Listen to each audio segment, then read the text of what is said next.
हमारी पाठ्य पुस्तक अंतरा के पहले कवि हैं जयशंकर प्रसाद। जयशंकर प्रसाद छायावाद के एक स्तंभ कवि हैं। जयशंकर प्रसाद का जन्म काशी में हुआ। इनकी विद्यालयी शिक्षा 8वीं तक हो सकी, लेकिन स्वाध्याय के द्वारा इन्होंने संस्कृत, पाली, उर्दू, अंग्रेजी भाषाओं का ज्ञान प्राप्त किया और इसके साथ साहित्य का भी गहन अध्ययन किया। इतिहास, दर्शन, धर्मशास्त्र और पुरातत्व में इनकी बेहद रुचि थी और ये इसके प्रकांड पंडित थे। बहुत सारी कृतियाँ इनकी हैं जिनमें विशेष रूप से कामायनी का जिक्र होता है कि कामायनी विश्व प्रसिद्ध कृति है इनकी और उसके द्वारा इन्हें विशेष सम्मान मिला है। इनकी जो भाषा है संस्कृत की जो तत्सम शब्दावली, खासतौर से कहेंगे कि तत्सम शब्दावली का इन्होंने अपनी रचनाओं में प्रयोग किया है। बड़ी मधुर और सरस शब्दावली है।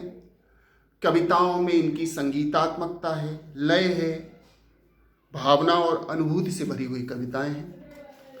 हमारे जो सिलेबस में है जयशंकर प्रसाद की 2 रचनाएं हैं। पहला है देवसेना का गीत। देवसेना का गीत इनके नाटक स्कंदगुप्त से लिया गया है।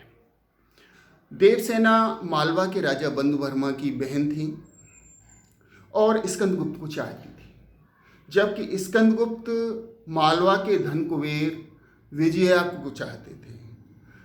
लेकिन विजया ने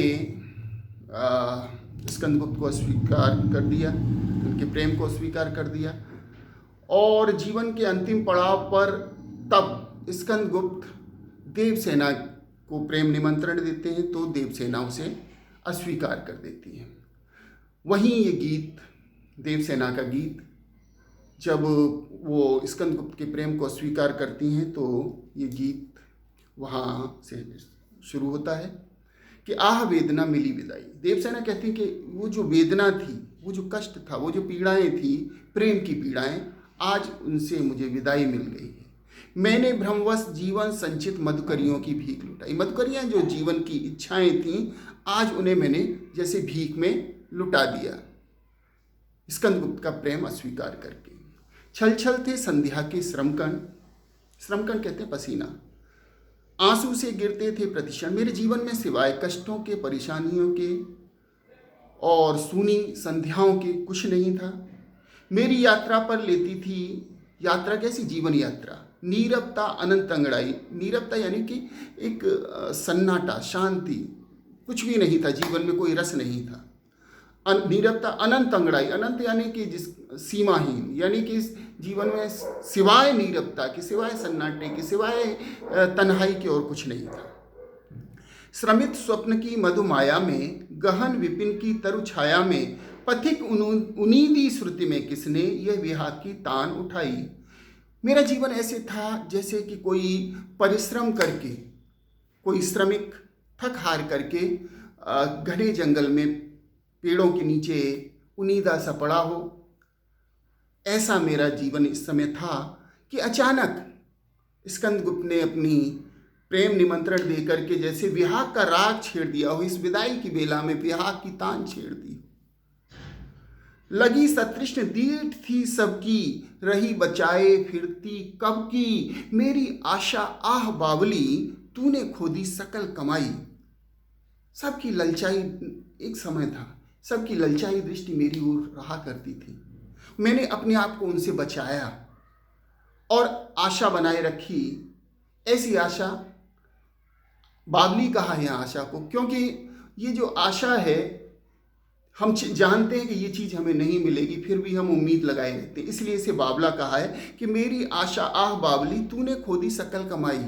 आज तूने उसको अस्वीकार करके और अपनी जो संचित सारी कमाई थी, जो इच्छाएं थी, वो आज तूने खत्म कर दी, लुटा दी। चढ़कर मेरे जीवन रथ पर, प्रलय चल रहा अपने पथ पर, मैंने निज दुर्बल पद बल पर उससे हारी होड़ लगाई।